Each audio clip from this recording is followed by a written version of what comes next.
ChrisHimes, give it up for ChrisHimes.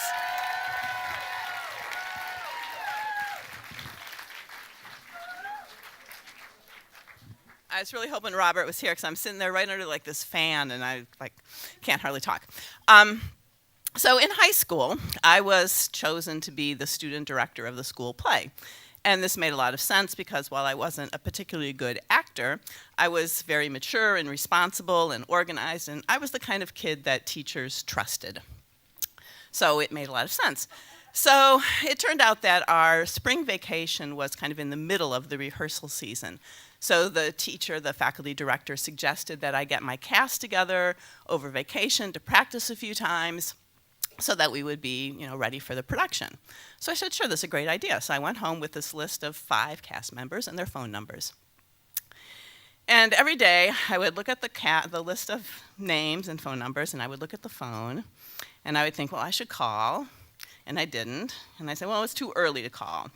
And I think, well, maybe it's too late in the day to call. And then it was, well, I'll do it tomorrow. And like the whole week went by, I did not make a single phone call. So we go back to school, and the teacher says, well, Chris, how's your cast doing? I said, great, we practiced, we're in great shape. Now, I don't know if I thought she would never ask anyone else in the cast what had happened. So, of course, later that day, she talked to another cast member, found out we had not practiced, came to me and said, Chris, I thought you said you practiced. I looked her straight in the eye and said, you must have misunderstood, and turned around and walked away. It was easier for me to straight out lie to the teacher than it was to make the phone calls. I have, for no rational reason, a fear of using the telephone. I find the amount of emotional energy that I expend to make a single phone call astounds me. I can spend my whole day at work thinking about a phone call I have to make before I actually can make the phone call. So for my parents' 25th wedding anniversary, my older sisters and I decided we would have like this little informal party. And we had a family friend who was a photographer. And my sister said, well, Chris, why don't you call Frank and have him come and take some pictures? I said, sure, I can do that. So, weeks went by. I sat there with Frank's phone number. I'd pick up the phone. I would even dial half of the numbers, and then I couldn't do it. So, weeks went by, the party came, Frank shows up, no cameras. My sisters are like, Chris, I thought you were going to call Frank. I said, I left him a message. I don't know. I guess he didn't get it. So I am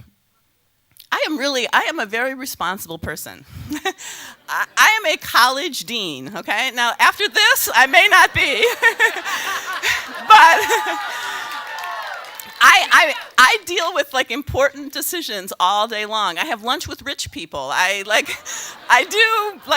do important, responsible things, but I cannot make a phone call. I think it has something to do with the fact that when the phone rings, it's like demanding somebody's attention. It's like you have to pay attention to it. You have to pick it up. You have to be noticed. And I think there's something about that I just can't quite get over. And you would think, well, I would outgrow this, but and it extends just not even about work things or asking people for favors. It's even when I want something that's for me. So a few months ago, I was feeling, kind of depressed. I mean, not really depressed, but sort of blue. There's that feeling you get when you sort of realize that you and everyone you love is going to die, right? That kind of, it just kind of all of a sudden it just sort of settles on you that, oh, this is not going to go on forever. And so I thought, I really want to talk to one of my friends, and Jennifer would be the perfect person. I knew she was just the right person. And I could write her an email. I write lots of emails. I could write her, but I really wanted to talk to her. So I took out my phone. I looked at the phone. I looked at the number.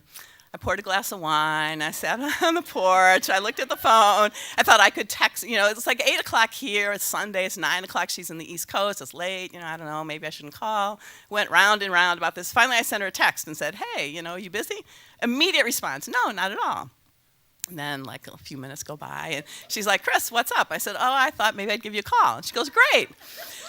So a few more minutes go by, and so now this all started at 8. It's 8:45. I called Jennifer. And I do feel better after I talk to her. But I think, okay, this is progress, right? I mean, I did actually make the phone call. I thought I really have, made some progress in my life. But I don't really know, like what really to do about this. And there was a time when I was seeing a therapist about unrelated things, or I thought they were unrelated things.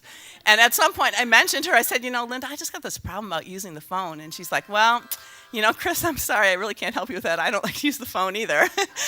So I feel like I've really tried to overcome this fear. And I'm sure that somewhere in this audience there are other people who share this kind of anxiety, okay? So I am happy to talk to you about it, but just not on the phone, right? Thank you.